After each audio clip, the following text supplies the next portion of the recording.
Selamat datang kembali di kelas Desain Fundamentals. Bersama saya, Gatot Pamungkas. Kali ini kita akan mempelajari tentang prinsip desain yaitu hierarki dan repetisi.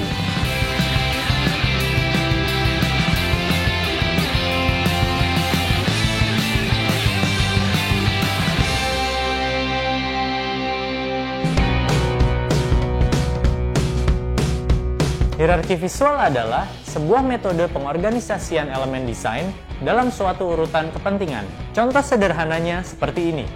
Kemana arah pandangan mata kalian saat pertama kali melihat kotak dalam ilustrasi di atas? Mungkin kalian akan mulai dari kotak di sebelah kiri karena terbiasa membaca dari kiri ke kanan. Bisa jadi kalian malah mengarahkan pandangan pada kotak di tengah terlebih dahulu, ataupun dari arah kanan ke kiri. Intinya adalah tidak ada panduan utama bagi mata, karena semua berbentuk dan berwarna sama. Sekarang, lihat perubahan yang terjadi. Kini perhatian kalian tertuju pada kotak di bagian kiri atas, bukan? Sedikit perubahan warna mampu mengarahkan mata ke kotak tersebut. Hal ini menjadikan seakan-akan kotak tersebut adalah yang paling penting dilihat. Inilah yang dinamakan dengan hierarki visual. Dalam desain, hierarki digunakan untuk memberi kesan struktur, membuat organisasi visual, memberi penekanan, dan membantu audiens dalam menavigasi serta mencerna informasi dengan mudah. Dengan menggunakan hierarki, kita bisa mengontrol bagaimana audiens berinteraksi dengan konten. Perhatikan contoh berikut. Jika kita melihat poster seperti ini, perhatian pertama kita akan langsung tertarik dengan tulisan diskon lebaran dan angka 25% yang jauh lebih besar dibandingkan informasi lain. Setelah itu, baru kita akan melihat informasi detail lainnya setelah kita tertarik pada informasi yang di awal. Penataan layout pada surat kabar adalah sebuah contoh klasik dari hierarki. Surat kabar menggunakan 3 level hierarki tipografi, yaitu headline, subheadline, dan body copy. Bisa kita lihat di sini, perhatian mata kita akan tertuju pada headline terlebih dahulu, lalu subheadline, lalu ke body copy. Bagaimana cara mengaplikasikan prinsip hierarki dalam karya kita? Cara termudahnya adalah dengan mengatur ukuran font. Mengatur ukuran font adalah cara terbaik dalam menciptakan kontras di antara elemen tipografi yang berbeda pada desain kita, terutama jika kita hanya menggunakan satu jenis huruf. Cara lainnya adalah dengan memberikan warna kontras pada salah satu elemen dalam desain kita. Hal ini sama seperti prinsip desain kontras yang sudah kita pelajari di sesi sebelumnya. Dengan menggunakan warna, kita bisa membuat suatu elemen lebih menonjol dibandingkan dengan elemen yang lain.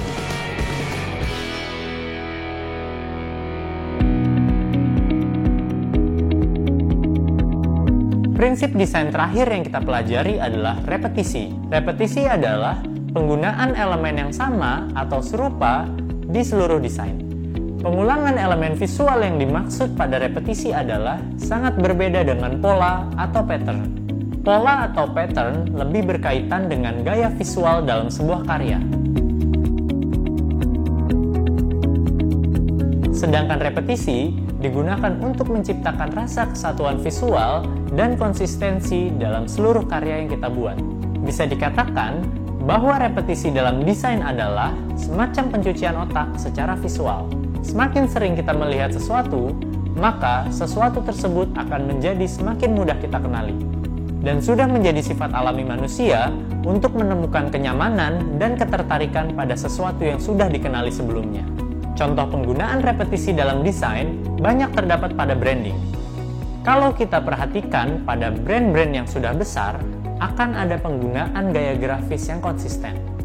Repetisi ini dapat bermanifestasi dalam berbagai bentuk, seperti penggunaan skema warna tertentu, penggunaan konsisten dari jenis huruf, bentuk, motif, dan sebagainya. Sebagai contoh, perhatikan logo Bank Mandiri berikut. Kita bisa lihat logo ini terdiri dari 2 warna, yaitu biru tua dan kuning.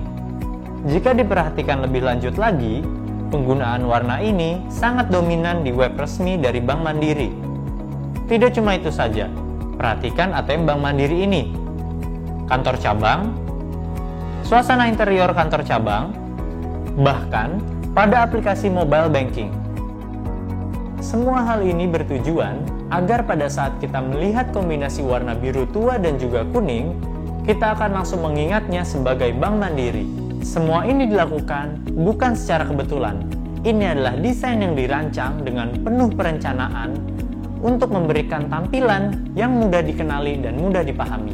Karena pada sebuah branding, mudah dikenali dan mudah diingat adalah hal yang sangat penting. Demikianlah penjelasan tentang prinsip-prinsip desain. Prinsip-prinsip desain ini saling berkaitan antara satu dengan yang lain, dan biasanya ada pada setiap desain yang baik. Dengan mengaplikasikan prinsip-prinsip desain yang sudah kita pelajari, diharapkan karya desain kalian akan semakin menjadi lebih baik lagi. Kali ini, saya akan mencoba untuk membuat desain poster konser musik Love yang rencananya akan diadakan di Jakarta tahun 2020 nanti. Poster ini dibuat dengan semi-manual. Jadi sebelumnya saya sudah mencari gambar Love di internet, kemudian saya eksekusi sedikit warnanya di Photoshop, lalu elemen desain lainnya kita akan buat secara manual. Check it out!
Pada poster yang saya buat ini, bisa kita lihat bersama-sama, saya membagi elemen desain agar terlihat lebih seimbang dengan meletakkan foto dan tulisan secara berdampingan. Di sini saya menerapkan balance asimetri, di mana saya menempatkan foto di bagian kiri, sedangkan tulisan di bagian kanan.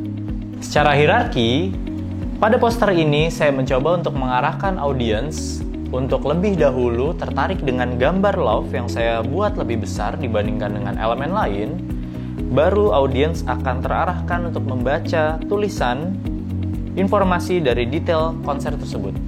Bisa kita lihat juga di poster ini saya mencoba untuk menerapkan skema warna tetradi complementary, yaitu ungu, biru, orange, dan juga kuning, di mana warna ini saling melengkapi antara satu sama lain dan terasa sangat kontras. Teman-teman juga dapat melihat di sini saya tidak terlalu menggunakan variasi turunan warna yang begitu banyak karena keterbatasan spidol yang saya miliki. Jadi untuk teman-teman yang nanti akan membuat tugas, tidak usah khawatir untuk menggunakan peralatan gambar apapun yang tersedia di rumah. Di sini saya juga menerapkan banyak elemen, yaitu bentuk hingga tekstur. Bentuk yang saya gunakan, bentuk geometris hingga bentuk organik. Dan tekstur yang saya pergunakan di sini lebih untuk mengisi kekosongan pada objek yang saya buat, karena saya menggunakan kertas yang berwarna putih. Pada tulisan informasi yang saya buat ini, teman-teman juga bisa melihat pada tulisan Love, saya mencoba untuk membuat lebih terkesan menonjol. Jika teman-teman juga masih ingat, di sesi awal, kita juga sempat membahas tentang shape, form, dan juga tekstur.